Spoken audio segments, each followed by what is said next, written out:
السلام عليكم ورحمة الله وبركاته. إن الحمد لله نحمده ونصلي على رسوله الكريم، أما بعد. أعوذ بالله من الشيطان الرجيم. بسم الله الرحمن الرحيم. يا أيها الذين آمنوا كتب عليكم الصيام كما كتب على الذين من قبلكم لعلكم تتقون. صدق الله العظيم. الحمد لله. আল্লাহ তাআলার কাছে অসংখ্য শুকরিয়া, মহান রব্বুল কারীম আমাদেরকে আদ-দাওয়া ফাউন্ডেশন বাংলাদেশ কর্তৃক আয়োজিত ফ্রি বেসিক ইসলাম শিক্ষা কোর্স আয়োজন করার তৌফিক দান করেছেন।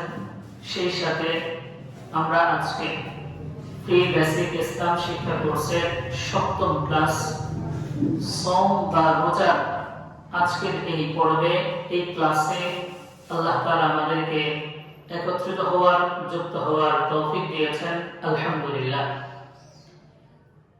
যারা দেশ ও দেশের বাহির থেকে যে যেখান থেকে আমাদের এই লাইভ সম্প্রচারটি দেখছেন, আপনাদের সকলকে আন্তরিক শুভেচ্ছা ও অভিনন্দন জানিয়ে এবং আপনাদের কাছে সর্বোচ্চ এই ভিডিওটি দ্বীনের খিদমতের সাথে, দ্বীনের প্রচার ও প্রসারের সাথে শেয়ার কামনা করে আজকের 7ম ক্লাসটি শুরু করতে যাচ্ছি। আমাদের আজকের ক্লাসের বিষয়বস্তু হলো সওম তথা রোজা।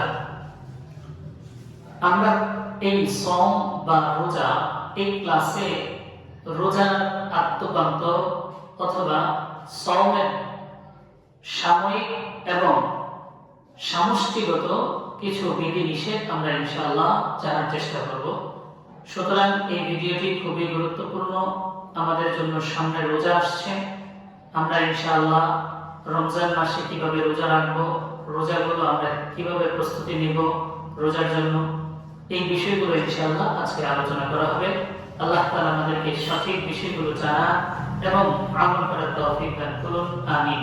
প্রিয় ভিউয়ার্স, যারা যে যেখান থেকে শুনছেন আমাদের আজকের ভিডিওটি, আমরা আজকের ক্লাসে প্রথমে জানবো সওমের পরিচয়। 2 নম্বরে আমরা আলোচনা করব কাদের উপর রোজার ফরজ হয়। 3 নম্বর আমরা রোজার প্রকার সম্পর্কে জানবো, অর্থাৎ রোজার কিছু প্রকার আছে, যেমন ফরজ রোজা, ওয়াজিব, সুন্নাহ, নফল এবং হারাম আছে, অর্থাৎ এমন কিছু দিন আছে, এমন কিছু সময় আছে যে সময়টাতে রোজা রাখা হারাম। আমরা রোজার নিয়ত কিভাবে করব এই বিষয়ে আমরা জানবো এবং রোজার সাথে সম্পৃক্ত রোজা যদি কখনো কাজা হয়ে যায়, ছুটে যায়, কোন কোন ক্ষেত্রে কাজা শুধুমাত্র আমাদের জন্য আবশ্যক হবে এবং কোন কোন ক্ষেত্রে কাফারাও আবশ্যক হবে এই বিষয়ে আমরা জানবো। আমরা জানবো রোজা কোন কোন কারণে মাকরুহ হয়ে যায়, অর্থাৎ মাকরুহ হয়, এই বিষয়ে আমরা জানবো ইনশাআল্লাহ। এবং রোজার ফিদিয়া সম্পর্কে, অর্থাৎ রোজার জন্য আমরা যে জিনিস গরিব মিসকিনকে দেওয়া হয়, যারা রোজা রাখতে একেবারে অক্ষম, এমন ব্যক্তিদের পক্ষ থেকে রোজার ফিদিয়া সম্পর্কে আমরা ইনশাআল্লাহ জানার চেষ্টা করব। তো প্রিয় ভিউয়ার্স, শুরু করছি আমাদের মূল আলোচনা। আজকের মূল আলোচনার প্রথম বিষয়বস্তু হলো সওম কাকে বলে। প্রিয় ভিউয়ার্স, সওম কাকে বলে, সওমের পরিচয় যদি জানতে চাই, তাহলে আমরা সওম এটি আরবি একটি শব্দ, অর্থ হলো বিরত থাকা। আমরা যদি শরীয়তের পরিভাষায় পরিচয় জানতে চাই সওমের, তাহলে এভাবে পরিচয় লেখা হয়েছে যে সুবহে সাদিক থেকে নিয়ে সূর্যাস্ত পর্যন্ত 3টি কাজ পরিহার করা নিয়ত সহকারে, অর্থাৎ খানা পিনা এবং স্ত্রী সহবাস থেকে নিয়ত সহকারে, রোজার নিয়ত সহকারে বিরত থাকাকে সওম বলা হয়। আমি আবারও বলছি, সুবহে সাদিক থেকে নিয়ে সূর্যাস্ত পর্যন্ত খানা পিনা এবং স্ত্রী সহবাস থেকে রোজার নিয়ত সহকারে বিরত থাকাকে সওম বলা হয়। সওম যেহেতু আরবি শব্দ, আমাদের এশীয় উপমহাদেশে সাধারণত এটাকে আমরা রোজা হিসেবে জানি। আসলে রোজা শব্দের অর্থ এটাও কিন্তু বিরত থাকা, কারণ রোজা শব্দটা ফার্সি একটি শব্দ। রোজ যেটাকে আমরা দিন বলি, যেহেতু দিনের বেলায় আমরা রোজা রাখি, তাই এই রোজাটাকে রোজা হিসেবে আমরা পরিচিত পাই বা আমরা জানতে পারি এবং এটাকে আমরা এগুলি শিখেছি। প্রিয় ভিউয়ার্স, রোজা কাদের উপর ফরজ? এই রোজাটা কারা রাখবে, কাদের উপর আল্লাহ তাআলা এই রোজাকে ফরজ করেছেন? আল্লাহ তাআলা বলেছেন সূরা বাকারায়, ইয়া আইয়ুহাল্লাযীনা আমানু কুতিবা আলাইকুমুস সিয়াম কামা কুতিবা আলাল লাযীনা মিন ক্বাবলিকুম লাআল্লাকুম তাত্তাকুন। হে ঈমানদারগণ, আমি তোমাদের উপর এই রোজাকে ফরজ করেছি, সিয়ামকে ফরজ করেছি, যে রকম ভাবে আমি পূর্ববর্তী উম্মতের উপরও এই রোজা বা সিয়ামকে ফরজ করেছিলাম। তো এই রোজা আমরা কারা রাখবো, কাদের উপর রোজা রাখা ফরজ, এই বিষয়টা আমরা শাসন থেকে জানতে পারি। যে গুণগুলো একজন মানুষের মধ্যে থাকবে, ওই গুণ বিশিষ্ট মানুষগুলোর উপর রোজা রাখা ফরজ। এক নাম্বার, রোজা রাখার প্রথম শর্ত হলো ওই ব্যক্তিটাকে মুসলমান হতে হবে, অর্থাৎ অমুসলিমের জন্য ইসলামের রোজা তার উপর ফরজ নয়। অমুসলিম থাকা অবস্থায় রমজানের রোজা তার উপর ফরজ নয়। দুই নাম্বার, ওই ব্যক্তিকে মুকাল্লাফ বা শরীয়তের উপযুক্ততা অর্জন করতে হবে, যেমন ওই ব্যক্তির বয়স প্রাপ্তবয়স্ক হতে হবে, অর্থাৎ নাবালিগ সন্তানের উপর রোজা ফরজ নয়। একই রকম ভাবে উলামায়ে কেরাম আরো একটি কারণ বর্ণনা করেছেন, সেটি হলো মুকিম হওয়া, অর্থাৎ নিজের এলাকায় অবস্থান করা। দূরে যদি কেউ সফর করে তাহলে ওই ব্যক্তির জন্য রোজা না রাখার অবকাশ রয়েছে, তবে যদি রোজা রাখতে পারে, কষ্ট না হয় সফরে, তাহলে রোজা রাখাটাই উত্তম। এই জন্য এখানে মুকিম হওয়ার শর্তটাকেও লাগানো হয়েছে। সুতরাং এই তিন শর্তে যে সকল নর নারী, পুরুষ মুসলমান অথবা মহিলা মুসলমান, তাদের প্রত্যেকের উপরই রোজা ফরজ, অর্থাৎ রমজানের রোজা ফরজ, রমজানের সিয়াম ফরজ। আমরা কিন্তু এই যে কথাগুলো বললাম, রোজা কাদের উপর ফরজ, এটি হলো রমজানের রোজার ব্যাপারে আমরা আলোচনা করেছি। প্রিয় ভিউয়ার্স, আমরা এখন আলোচনা করব রোজার কিছু প্রকার আছে। রোজা কয় প্রকার? আমরা যদি বিস্তারিত জানতে চাই তাহলে রোজার কয়েকটি প্রকার আমরা আলোচনা করব। এক নাম্বার ফরজ, দুই নাম্বার সুন্নাহ, তিন নাম্বার হলো নফল বা মুস্তাহাব, চার নাম্বার হলো হারাম। আমরা ফরজটাকে দুই ভাগে বিভক্ত করব, অর্থাৎ ফরজের মধ্যে ওয়াজিবকে অন্তর্ভুক্ত করব, যেহেতু ফুকাহায়ে কেরাম এবং হাদিসের ভাষাগুলো রোজার ওয়াজিব আর ফরজটাকে একই রকম মনে করেছেন। এই জন্য আমরা ফরজের ভিতরে ওয়াজিবটাকে অন্তর্ভুক্ত করে দিয়েছি। তো ফরজ রোজাটা সাধারণত 4 ধরনের রোজাকে ফরজ বলা হয়। এক নাম্বার হলো রমজান মাসের সিয়াম বা রোজাকে ফরজ, রমজান মাসের রোজা হলো ফরজ। একই রকম ভাবে কোন ব্যক্তি যদি রমজানের রোজা কোনো কারণবশত রাখতে না পারে, অসুস্থতা অথবা অন্য কোনো কারণে যদি কেউ না রাখতে পারে, তাহলে ওই ব্যক্তির জন্য রমজানের রোজাগুলোকে কাজা করা, এটাও তার জন্য ফরজ বা ওয়াজিব, আবশ্যক, ফরজ। একই রকম ভাবে ইসলামী কোনো কারণ ব্যতীত, শরীরে কোনো কারণ ছাড়া, ইল্লত ছাড়া, যেমন আমি আপনাদেরকে বলি, যদি কোনো ব্যক্তি, কোনো মা অথবা কোনো মা এমন হয় যে তিনি প্রেগনেন্ট, তার রোজা রাখার কারণে তার বাচ্চা অথবা নিজের শারীরিক বা তার শরীরের ক্ষতি হওয়ার, তার জীবন নাশের একটি আশঙ্কা রয়েছে, এমত অবস্থায় রোজা না রেখে পরবর্তীতে কাজা করার হুকুম দেওয়া হয় ইসলামী শরিয়ায়। তো এইরকম যে ইসলামী কোনো কারণ ছাড়া, শরীরে কোনো কারণ ছাড়া কেউ যদি রমজানের রোজাকে ছেড়ে দেয়, তাহলে ওই ব্যক্তিকে রমজানের এক একটি রোজার জন্য পরবর্তীতে 60টি লাগাতার রোজা রেখে কাফারা আদায় করতে হয়। রমজানের এই কাফারার রোজাটাও ফরজ। রমজানের আরেকটি ফরজ হলো মান্নতের রোজা, অর্থাৎ কোনো ব্যক্তি যদি মান্নত করে, নিয়ত করে যে আমার অমুক কাজটি যদি হয় তাহলে আমি রোজা রাখবো, একটি রোজা রাখবো অথবা দুটি রোজা রাখবো, এই রোজাটা হলো ফরজ বা ওয়াজিব, আমরা বলতে পারি ফরজ বা ওয়াজিব, আবশ্যক এই রোজাটা।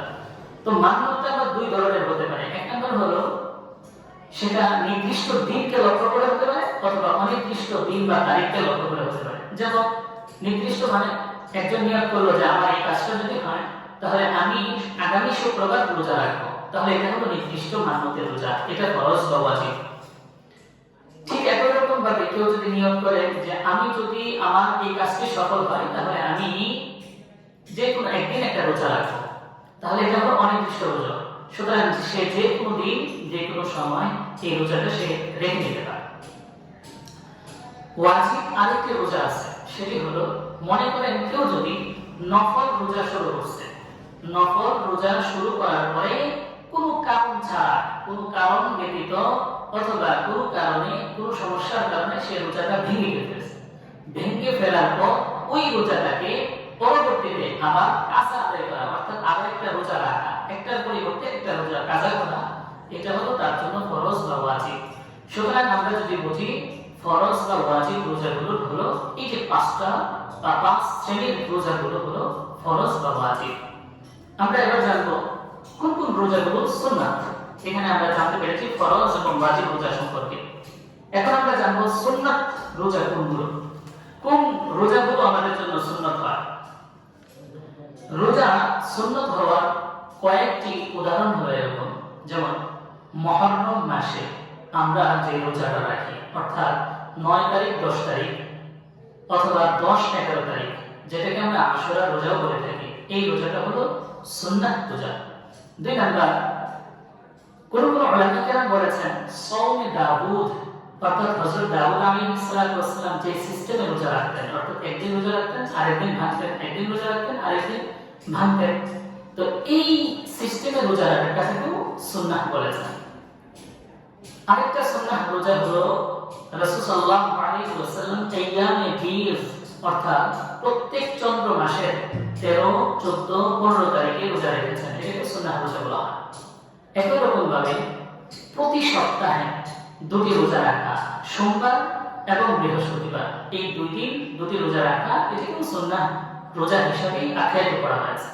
সাথে সাথে আরাফার দিন রোজা রাখা, অর্থাৎ প্রত্যেক দেশ এবং প্রত্যেক সূর্যের তারিখ এবং চাঁদের তারিখ অনুযায়ী যেই এলাকায় যেই দিন আরাফা হয়, অর্থাৎ আরাফার তারিখ হয় 9 জিলহজ, যেটাকে বলা হয় 9 জিলহজ, জিলহজ মাসের 9 তারিখ, এই তারিখটাতে রোজা রাখা, এটাকেও সুন্নাত বলেছেন। তবে এটা হলো হাজী ব্যতীত, হাজী সাহেব ব্যতীত অন্যরা যারা হজ করতে যাচ্ছে না, নিয়ম নিষ্ঠা এলাকায় আছে, তাদের জন্য হলো সুন্নাত।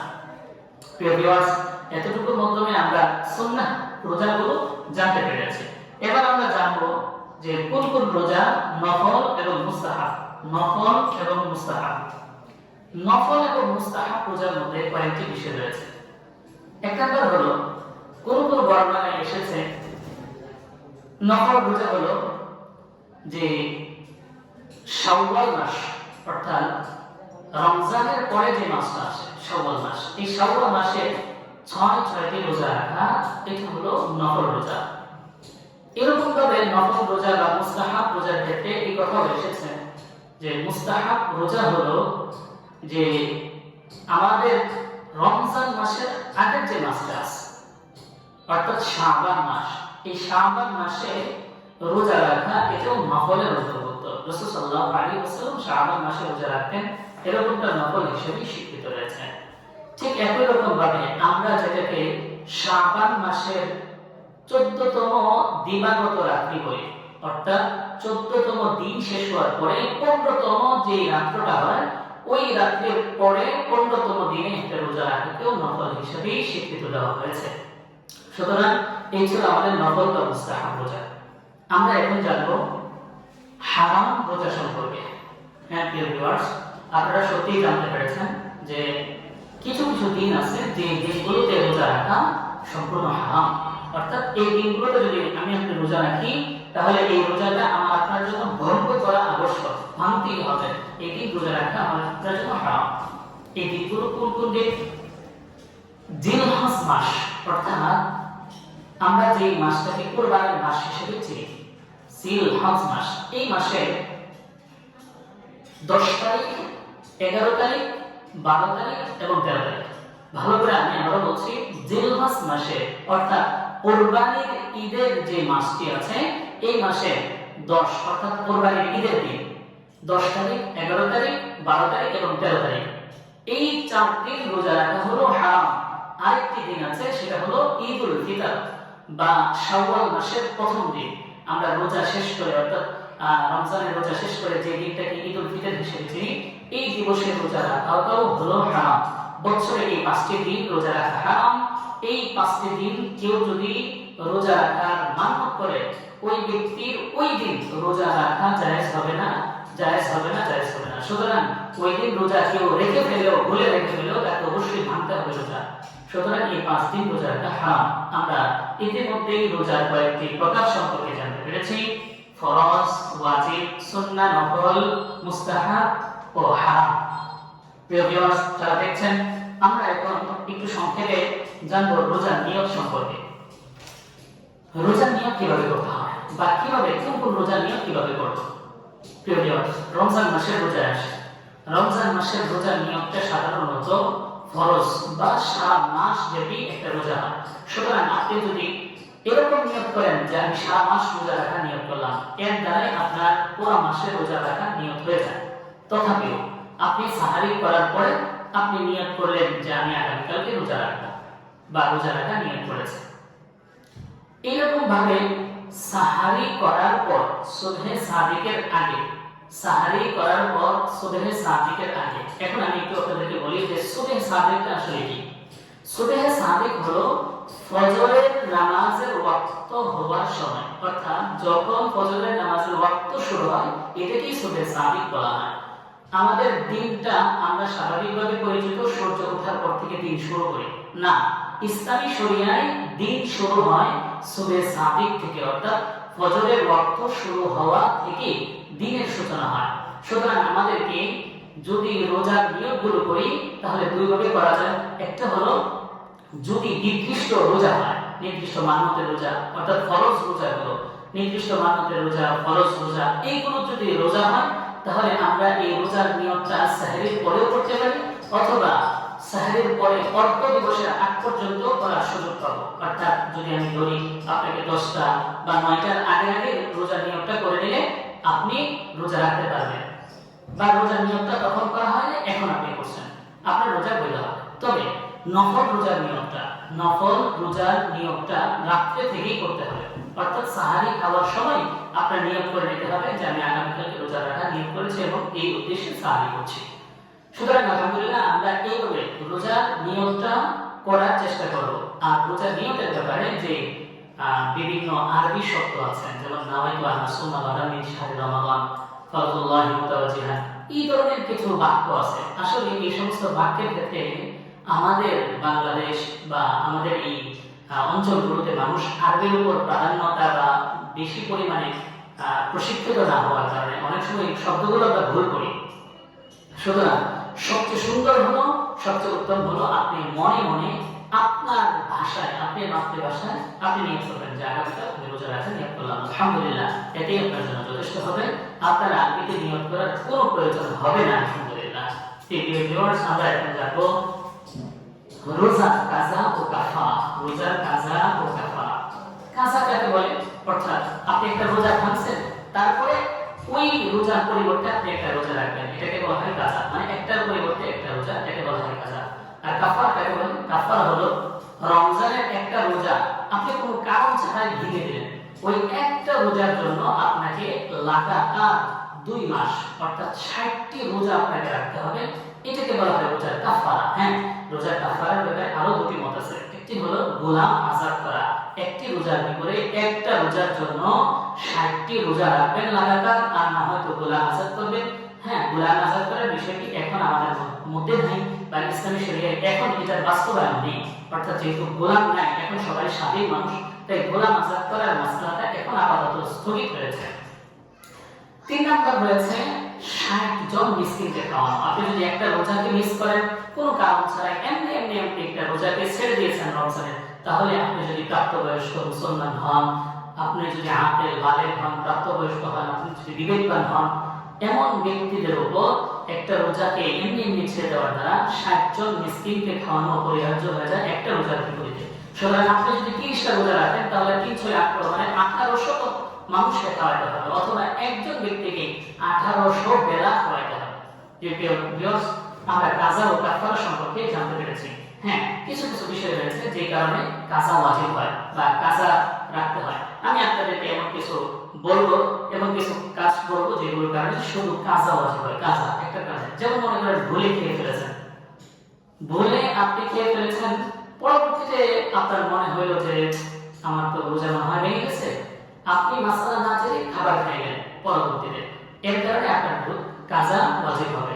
মনে করেন আপনি নাকে ড্রপ ব্যবহার করলেন অথবা চোখে ড্রপ ব্যবহার কানে ড্রপ ব্যবহার করলেন, চোখে নয় নাকে এবং কানে ড্রপ ব্যবহার করলেন, যেটা আপনার মস্তিষ্কে অথবা পাকস্থলীতে পৌঁছে গেছে, অথবা আপনি এমন ঢোস ব্যবহার করলেন যেটা আমরা সাপোজিটর বলা হয়, এই সাপোজিটর ব্যবহার করলেন, এই সাপোজিটর ব্যবহার করার দ্বারা রোজা ভঙ্গ হয়ে যায় এবং পরবর্তীতে কাজা ওয়াজিব হয়। এমন আরো কিছু বিষয় আছে যেগুলোর কারণে রোজার কাজা ওয়াজিব হয়, কাফারা নয়, কাজা ওয়াজিব হয়। এমন আরো কিছু কারণ আছে, সেটার মধ্যে একটা হলো আপনার যদি মুখ ভরে বমি হয়ে যায়, কোনো কারণবশত আপনার মুখ ভরে বমি হয়ে গেছে, এই কারণে আপনার কাজা ওয়াজিব হবে।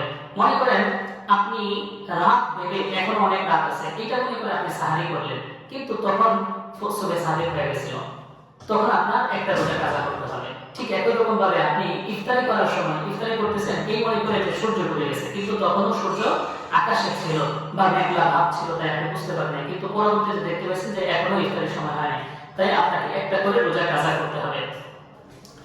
এরকম ভাবে কেউ যদি আপনাকে জোরপূর্বক খাওয়ায় দেয়, কেউ যদি বলে যে এখন যদি তুমি না খাও তাহলে তোমাকে মেরে ফেলবো, এরকম যদি হত্যার আশঙ্কা হয় কেউ, তাহলে এই অবস্থায় আপনি যদি বাধ্য হয়ে খাবার বা রোজা ভেঙে ফেলেন, তাহলে একটা রোজা আপনাকে কাজা করতে হবে। তাহলে এটা হলো কাজার বিষয়। আমরা কাফারার বিষয়ে আসি, যে কি কি কারণে কাফারা দিতে হয়। দেখেন ইচ্ছাকৃতভাবে আপনি যদি এই কাজগুলো করেন, তাহলে আপনাকে এক একটা রোজার বিনিময়ে কাফারা দিতে হবে। প্রথম বিষয়, আপনি যদি ইচ্ছাকৃতভাবে আপনার স্ত্রীর সাথে সহবাস করেন, স্ত্রীর সাথে মিলন করেন, অথবা মনে করেন কথার কথা আপনার স্ত্রীর সম্মতি ছিল না, বা আপনার স্ত্রীর এমনিতে স্বাভাবিক অসম্মতি ছিল না, কিন্তু তারপরেও আপনি তার সাথে অতি করেছেন বা সহবাস করেছেন, এর কারণে ইচ্ছাকৃত করার কারণে আপনার নাম এই একটা রোজার কারণে আপনাকে কাফারা আদায় করতে হবে, কাজাও করতে হবে, কাফারাও করতে হবে, তাহলে 61টা রোজা হবে। একটা রোজা কাজা আর 60টা হলো কাফারা।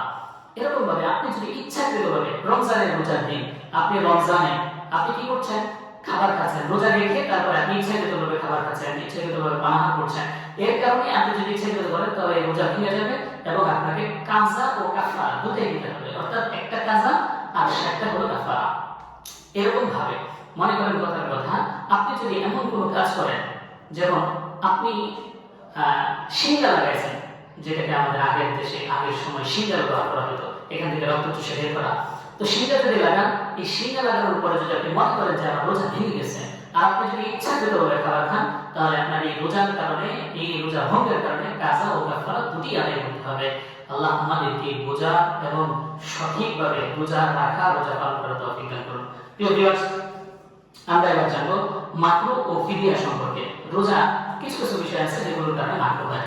দেখেন আমি আপনাকে বলি, আমাদের দেশে অনেক সময় গরম হয়, সেই কারণে আমরা কি মনে করি রোজা রাখার কারণে হানিতাস করা শুরু করি, কি গরম, এই রমজান মাসে অত গরম পড়ে, বারবার গোসল করতে থাকা, পানির মধ্যে নিজেকে ডুবন্ত রাখা, এবং রোজার কারণে প্রচুর কষ্ট হচ্ছে, এটাকে অনুভব বা এটাকে ফুটিয়ে উঠানো, এই কাজগুলো করা মাকরুহ। ঠিক একই রকম ভাবে আমাদের যারা মায়েরা আছেন, আপনাদের একটা জিনিস খেয়াল রাখতে হবে, অনেক সময় বাচ্চারা খাইতে পারে না কোনো জিনিস, শক্ত জিনিস, সেটাকে চিবিয়ে দিলেন আপনি, এটার কারণে ওলামায়ে কেরাম এটাকে মাকরুহ লিখেছেন।